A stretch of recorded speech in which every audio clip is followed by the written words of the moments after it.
जय हिंद साथियों आज का जो क्लास होगा वह बहुत ही इम्पोर्टेंट क्लास होगा। क्लास का जो चैप्टर है साथियों वो है नरमपंथी उदारवादी चरण, जो 1885 से 1905 ईस्वी तक हुआ था। उसके बारे में देखेंगे कितना सवाल दिया गया है। ठीक है, जितना भी सवाल होगा साथियों कंप्लीट कर दिया जाएगा, इसलिए वीडियो स्किप ना कीजिएगा और दोस्तों को जरूर से जरूर शेयर कीजिएगा। ठीक है, अगर आप मेरे फेसबुक पेज से देख रहे हैं तो जरूर से जरूर फॉलो कर लीजिएगा, और अगर यूट्यूब चैनल से देख रहे हैं तो सब्सक्राइब जरूर से जरूर कर लीजिएगा और टेलीग्राम में भी जुड़ जाइएगा ताकि आपको पीडीएफ मिल सके। ठीक है साथियों, तो क्वेश्चन की ओर बढ़ते हैं और देखते हैं पहला सवाल क्या है। नरमपंथी उदारवादी चरण जो 1885 ईस्वी से लेकर 1905 ईस्वी तक हुआ था, उसके क्वेश्चन को देखेंगे। ठीक है, तो बढ़ते हैं पहला क्वेश्चन की ओर। पहला क्वेश्चन जो है बहुत इंपॉर्टेंट सवाल है साथियों। ये पूछा गया सवाल है। सवाल में बोला गया है कि भारतीय राष्ट्रीय आंदोलन 1885 से 1905 की अवधि को क्या कहा जाता है। तो उदारवादी चरण कहा जाता है। क्या कहा जाता है, ये क्वेश्चन पूछा जाएगा साथियों कि भारतीय राष्ट्रीय आंदोलन के 1885 से 1905 की अवधि को कहा जाता है, तो उदारवादी चरण कहा जाता है। करेक्ट हो जाएगा। ठीक है, आगे बढ़ते हैं सवाल की ओर। जितना भी सवाल होगा साथियों वो कंप्लीट कर दिया जाएगा, इसलिए वीडियो स्किप ना कीजिएगा, दोस्तों को जरूर से जरूर शेयर कीजिएगा। ठीक है, आपसे मेरा रिक्वेस्ट है। देखिए आगे जो सवाल है वो बहुत इंपॉर्टेंट है। सवाल ये भी पूछा गया है कि भारतीय इतिहास में वर्ष 1885 में जो प्रसिद्ध है वो कौन जो प्रसिद्ध था। तो 1885 में साथियों आपको भी पता होगा कि 1885 में भारतीय कांग्रेस का भी स्थापना किया गया था।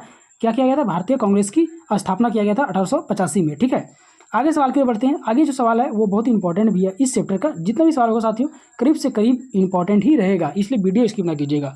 देखिए आगे सवाल है आधुनिक भारतीय इतिहास में गोकुलदास तेजपाल संस्कृत महाविद्यालय क्यों प्रसिद्ध है। तो भारतीय राष्ट्रीय कांग्रेस का प्रथम अधिवेशन यही हुआ था, मतलब उसी स्कूल में किया गया था, इसलिए वह प्रसिद्ध है। ठीक है, आगे सवाल है साथियों 1885 से 1905 के काल में भारतीय राष्ट्रीय आंदोलन में उदारवादी नेताओं का प्रभुत्व, उनके आंदोलन का मुख्य जो ढंग था वो क्या था। तो संवैधानिक आंदोलन करेक्ट हो जाएगा। आगे सवाल है भारतीय राष्ट्रीय कांग्रेस की जो पहली बैठक हुई थी साथियों वो कौन सा शहर में हुआ था, ये पूछा गया है। और ये पूछा गया सवाल है साथियों, ये प्रैक्टिस सेट में कई बार पूछा गया है। ठीक है, इसलिए इम्पॉर्टेंट है और बहुत ही इम्पॉर्टेंट है। ठीक है, वो बैठक जो हुआ था वो बम्बई में हुआ था। कहाँ हुआ था, भारतीय राष्ट्रीय कांग्रेस की जो पहली बैठक का बात कर रहा है। ठीक है साथियों, तो मुंबई में हुआ था। करेक्ट हो जाएगा। आगे सवाल है कि कांग्रेस नेताओं में से किसको भारत का महान वृद्ध व्यक्ति माना जाता है। तो दादा भाई नौरोजी को माना जाता है। करेक्ट हो जाएगा। आगे सवाल है किस गवर्नर जनरल के कार्यकाल के दौरान भारतीय राष्ट्रीय कांग्रेस बनी। तो लॉर्ड डफरिन कांग्रेस के दौरान जो बना वो कौन बना, वो बना लॉर्ड डफरिन। करेक्ट हो जाएगा। आगे सवाल है साथियों भारतीय विश्वविद्यालय अधिनियम 1904 किस वायसराय के काल में पारित किया गया था। तो लॉर्ड कर्जन के काल में पारित किया गया था। आगे सवाल है भारतीय सिविल सेवा ICS में चुने गए पहले भारतीय जो नाम था वो क्या था। तो सत्येंद्र नाथ टैगोर। करेक्ट हो जाएगा। आगे सवाल है साथियों इंडियन नेशनल कांग्रेस के संस्थापक कौन थे। तो एनल ऑटोवियन ह्यूमन था। करेक्ट हो जाएगा। आगे सवाल है हर्मिट ऑफ शिमला किसे कहा जाता है। तो A.O. ह्यूम्स को कहा जाता है। करेक्ट हो जाएगा। नेक्स्ट है साथियों वह कौन सा प्रथम भारतीय था जो ब्रिटिश संसद के लिए निर्वाचन हुआ। तो दादा भाई नौरोजी। करेक्ट हो जाएगा। आगे सवाल है साथियों भारतीय राष्ट्रीय कांग्रेस का प्रथम अधिवेशन लगभग आखिरी समय पर पूना से मुंबई स्थानांतरित जो किया वो क्यों किया। तो पूना में हैजा फैलने के कारण संयोजक कांग्रेस के प्रथम अधिवेशन का स्थापना पूना से मुंबई बदलने का विषय हो गया था। ठीक है, ये इंपॉर्टेंट सवाल है साथियों। ठीक है, आगे सवाल है साथियों a nation in the making नाम पुस्तक जो लिखा था वो किसने लिखा था। तो सुरेंद्र नाथ बनर्जी द्वारा लिखा गया था। करेक्ट हो जाएगा। आगे सवाल है किस ब्रिटिश वायसराय ने 1880 के दशक के प्रारंभ में विदेशी शासन के विरुद्ध भारतीय असंतोष को बढ़ाने में महत्वपूर्ण भूमिका निभाई। तो लीटन। करेक्ट हो जाएगा। नेक्स्ट है साथियों लीटन द्वारा प्रस्तावित वैधानिक जनपद सेवा जिसके तहत परीक्षा की आयु 21 वर्ष घटाकर 19 वर्ष कर दी गई, यह कब लागू किया गया था। तो 1878 में लागू किया गया था साथियों। करेक्ट हो जाएगा। आगे सवाल है इल्बर्ट बिल विवाद किस वायसराय के कार्यकाल में उभारा था। तो रिपन के कार्यकाल में उभारा गया था। करेक्ट हो जाएगा। नेक्स्ट है भारतीय संघ इंडियन एसोसिएशन के संस्थापक कौन थे? तो सुरेंद्र नाथ बनर्जी करेक्ट हो जाएगा। नेक्स्ट है भारतीय राष्ट्रीय कांग्रेस की अध्यक्षता किसने की थी? तो दादा भाई नौरोजी ने किया था, करेक्ट हो जाएगा। आगे सवाल है भारतीय राष्ट्रीय कांग्रेस की स्थापना वर्ष जो था वो क्या था साथियों? 1885 था, करेक्ट हो जाएगा। नेक्स्ट है भारतीय राष्ट्रीय कांग्रेस के जो संस्थापक थे वो असैनिक सेवक थे, करेक्ट हो जाएगा। नेक्स्ट है साथियों अधिकतर नरमपंथी नेता शहरी क्षेत्र में होता है। आगे सवाल है 1905 में बंगाल विभाजन किस वायसराय ने किया था? बहुत ही इंपॉर्टेंट सवाल है साथियों, और ये पूछा गया सवाल है कि 1905 में बंगाल विभाजन वायसराय कौन था? तो लॉर्ड कर्जन था, करेक्ट हो जाएगा। नेक्स्ट है भारतीय राष्ट्रीय कांग्रेस का प्रथम मुस्लिम प्रेसिडेंट कौन था? तो बहरुद्दीन तेबजी, करेक्ट हो जाएगा। नेक्स्ट है साथियों ब्रिटिश हाउस ऑफ कॉमन्स का चुनाव जिस प्रथम भारतीय ने लड़ा था वह कौन था? तो दादा भाई नौरोजी था, करेक्ट हो जाएगा। नेक्स्ट है साथियों किसने कहा था कांग्रेस पतन के लिए लड़खड़ा रही है? मेरी सबसे बड़ी अभिलाषा जब तक मैं भारत में है कांग्रेस की शांतिपूर्वक समाप्ति में सहयोग करना है। तो यह बात किसने बोला था? तो लॉर्ड कर्जन ने बोला था साथियों, करेक्ट हो जाएगा। साथियों और एक बहुत ही इंपॉर्टेंट सूचना मैं आपको ये बताना जा रहा हूँ कि 3 दिन के बाद ये हिस्ट्री का जितना भी टॉपिक था मैं कंप्लीट कर दिया। प्लेलिस्ट में जाके आप देख सकते हैं अगर आप फेसबुक पेज से देख रहे हैं और या यूट्यूब से देख रहे हैं, ठीक है। ये कंप्लीट होने के बाद आपको मैं MCQ करवाऊंगा हिस्ट्री, ज्योग्राफी, जितना भी जो भी 8 सब्जेक्ट का है, ठीक है, आपको मैं करवाऊंगा MCQ, ठीक है। तो आप जरूर से ज़रूर आप फॉलो कर लीजिएगा और नहीं तो सब्सक्राइब जरूर कर लीजिएगा। बढ़ते हैं आगे सवाल की ओर। आगे सवाल है साथियों और PDF भी आपको टेलीग्राम में मिल जाएगा। देखिए सवाल है भारतीय राष्ट्रीय कांग्रेस 1905 के बनारस अधिवेशन के जो अध्यक्ष था वो कौन था? 1905 में जो बनारस में अधिवेशन का जो अध्यक्ष बना था वो कौन था? तो गोपाल कृष्ण गोखले था, करेक्ट हो जाएगा। आगे सवाल है साथियों भारतीय राष्ट्रीय कांग्रेस के पहले अध्यक्ष कौन थे? तो WC बनर्जी था, करेक्ट हो जाएगा। नेक्स्ट है भारत के पहले लोक संघ लेड होल्डर्स सोसाइटी की जो स्थापना कब हुई थी? तो 1837 में की गई थी, करेक्ट हो जाएगा। नेक्स्ट है लेड हॉल्स सोसाइटी की स्थापना किसके कल्याण में की गई थी? तो जमींदार के कल्याण में की गई थी, करेक्ट हो जाएगा। नेक्स्ट है दादा भाई नौरोजी 1866 में ईस्ट इंडिया एसोसिएशन की स्थापना कहाँ की? तो लंदन में किया था, करेक्ट हो जाएगा। नेक्स्ट है साथियों 1870 ईस्वी में पुनः सार्वजनिक सभा की स्थापना किसने की थी? तो महादेव गोविंद रनाडे, करेक्ट हो जाएगा।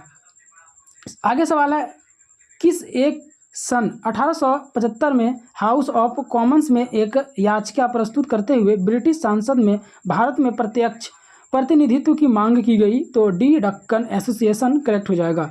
नेक्स्ट है साथियों भारतीय नेताओं में से एक ब्रिटिश द्वारा इंडियन सिविल सर्विस से बर्खास्त जो किया गया था वो किसने किया था? तो सुरेंद्र नाथ बनर्जी ने किया था, करेक्ट हो जाएगा। आगे सवाल है लेड होल्डर सोसाइटी कोलकाता के संस्थापक कौन था? तो द्वारकानाथ टैगोर था, करेक्ट हो जाएगा। आगे सवाल है साथियों सुरेंद्र नाथ बनर्जी और आनंद बोस के कांग्रेस के जन्म के पहले किस राष्ट्रवादी पार्टी की स्थापना की जो कांग्रेस के पूर्ववर्ती संगठनों में सबसे अधिक महत्वपूर्ण थी? तो इंडियन एसोसिएशन, करेक्ट हो जाएगा। आगे सवाल है साथियों इंडियन एसोसिएशन ने किस मुद्दे पर सर्वप्रथम आंदोलन शुरू किया? तो भारतीय प्रशासनिक सेवा के नियम में सुधार और परीक्षा बैठने की अधिकतम उम्र बढ़ाने के लिए, ठीक है। आगे सवाल है साथियों इंडियन एसोसिएशन द्वारा कोलकाता में आयोजित अखिल भारतीय राष्ट्रीय सम्मेलन इंडियन नेशनल कॉन्फ्रेंस कब हुआ था? तो 1883 ईस्वी में किया गया था साथियों, करेक्ट हो जाएगा। आगे सवाल है भारतीय राष्ट्रीय कांग्रेस के साथ इंडियन एसोसिएशन का विलय कब हुआ था? तो 1886 में हुआ था, करेक्ट हो जाएगा। नेक्स्ट है साथियों भारतीय राष्ट्रीय कांग्रेस के प्रथम सत्र की जो बैठक हुआ था कितने प्रतिनिधियों ने भाग लिया था? तो 72। मतलब जब कांग्रेस का स्थापना कर रहा था तो उसमें कितने प्रतिनिधि बैठक में शामिल थे? तो 72। ये क्वेश्चन पूछा जाता है, ठीक है। आगे सवाल है साथियों किसने भारतीय राष्ट्रीय कांग्रेस की अध्यक्षता 2 बार की? तो ब्रेडर बर्न ने किया, करेक्ट हो जाएगा। नेक्स्ट है साथियों किसने कहा ब्रिटिश शासन एक अस्थायी बढ़ता हुआ तथा लगातार बढ़ता हुआ विदेशी आक्रमण है जो धीरे धीरे ही सही मगर पूरी तरह से नष्ट कर रही है? तो दादा भाई नौरोजी ने यह बात बोला, करेक्ट हो जाएगा। आगे सवाल है साथियों किसने एक सार्वजनिक भाषण में राष्ट्रीय कांग्रेस पर हमला किया तथा उसे जनता के एक बहुत सूक्ष्म भाग माइक्रोस्कोप मिलिट्री का प्रतिनिधित्व बताकर उसे हंसी लड़ाई? तो डफरीन, करेक्ट हो जाएगा। नेक्स्ट है साथियों किसने कहा मुझे खुशी है कि कांग्रेस बराबर नीचे की ओर जा रही है क्योंकि राजद्रोही संस्था है इसके और नेता संदिग्ध चरित्र के लोग हैं। तो एगलिन द्वितीय ने कहा करेक्ट हो जाएगा। आगे सवाल है साथियों, उदारवादियों की कार्य पद्धति के साधन जो थे वो क्या थे? तो प्रार्थना, याचना व विरोध करेक्ट हो जाएगा। नेक्स्ट है साथियों, उदारवादियों की जो कार्य पद्धति को किसने भिखमंगी राजनीति पॉलिटिकल मैनेटरी की संज्ञा दी?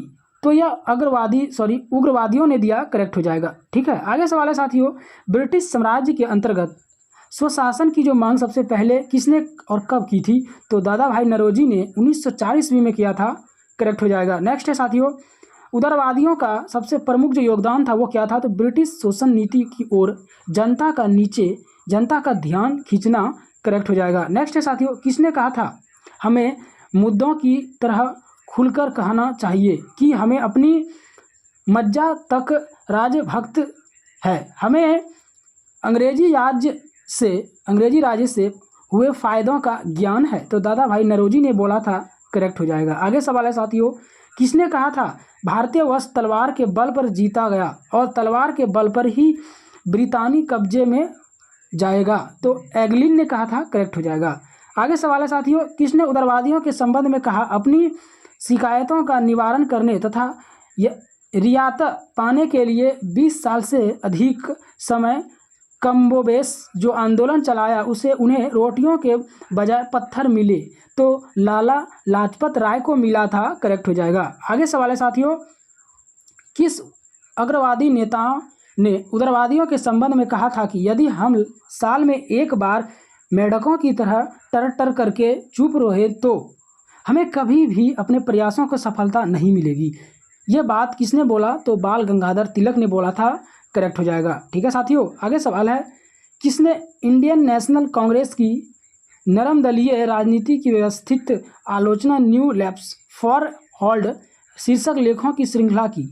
इसका जो आंसर हो जाएगा करेक्ट साथियों वह हो जाएगा अरविंद घोष, करेक्ट हो जाएगा। आगे सवाल है साथियों, मद्रास महाजन सभा की स्थापना जो की गई थी तो वर्ष 1884 में किया गया था, करेक्ट हो जाएगा। आगे सवाल है, भारत में लॉर्ड कर्जन के प्रशासन की तुलना औरंगजेब ने किया था तो उसका नाम क्या था? तो गोपाल कृष्ण गोखले के औरंगजेब ने किया था, वह गोपाल कृष्ण गोखले था। ठीक है, आगे सवाल है साथियों, और इस चैप्टर का अंतिम सवाल की ओर बढ़ने वाले हैं कि राजा जनता के लिए बने हैं। ठीक है, ये बात सही है कि राजा जो बना है वो जनता के लिए बना है। ठीक है, तो जनता राजा के लिए नहीं बनी है। राष्ट्रीय आंदोलन के दौरान किसने यह व्यक्ति दिया था? यह जो व्यक्त दिया था ये किसने दिया था कि राजा जो बना है वो जनता के लिए बना है? ठीक है, लेकिन जनता राजा के लिए नहीं बने हैं। राष्ट्रीय आंदोलन के दौरान किसने यह व्यक्त दिया? तो दादा भाई नौरोजी ने दिया, करेक्ट हो जाएगा। ठीक है साथियों, और ये अंतिम सवाल की ओर बढ़ते हैं साथियों, और आपको एक चीज़ बता दें कि अभी तक आप मेरे चैनल को सब्सक्राइब, ठीक है, अभी तक सब्सक्राइब नहीं किए हैं तो सब्सक्राइब कर लीजिएगा, और दोस्तों को शेयर नहीं किए हैं तो शेयर कर दीजिएगा, और लाइक नहीं किए हैं तो लाइक कर दीजिएगा ज़रूर से ज़रूर। ठीक है, आपसे मेरा रिक्वेस्ट है कि आप ज़रूर से ज़रूर दोस्तों को शेयर कीजिएगा। ये अंतिम सवाल है इस चैप्टर का, नरमपंथी उदारवादी चरण जो 1885 से 1905 के बीच में हुआ था। तो अंतिम सवाल क्या है कि भारतीय राष्ट्रीय कांग्रेस का जो गठन होते हुए परंतु बाद में ब्रिटिश राष्ट्रवादियों के प्रति सासियु हो गए, यह जो कहा किसने कहा? कांग्रेस केवल वरिष्ठ वर्ग सूक्ष्म अल्पसंख्या का ही प्रतिनिधित्व करती है, तो लॉर्ड डफरिन ने यह बात बोला था, किसको? तो कांग्रेस को बोला था। ठीक है साथियों, तो जितना भी सवाल था इस चैप्टर में कंप्लीट हो गया, बस कुछ ही चैप्टर बचे हैं जो हिस्ट्री का और ज्योग्राफी वह कंप्लीट ही होने वाला है। ठीक है साथियों, अगर चैनल में नहीं है तो प्लेलिस्ट में जाके सब ऑल वीडियो देख सकते हैं। ठीक है, और आप झारखंड पुलिस की तैयारी कर रहे हैं तो मैंने टोटल सब्जेक्ट जितना भी झारखंड पुलिस का है टोटल में करवा दिया है, आप वहाँ से जाकर देख लीजिए, आपको अच्छी तरह से समझ में आएगा और एग्जाम बेसिस लड़ने वाला सवाल है। ठीक है साथियों, तो आप झारखंड पुलिस का भी तैयारी करते हैं तो जरूर से जरूर जाके वो प्लेलिस्ट में जाके topic wise video, chapter wise, set wise देख लीजिएगा। ठीक है, तो कल फिर मिलेंगे नया चैप्टर में, तब तक के लिए जय हिंद जय भारत।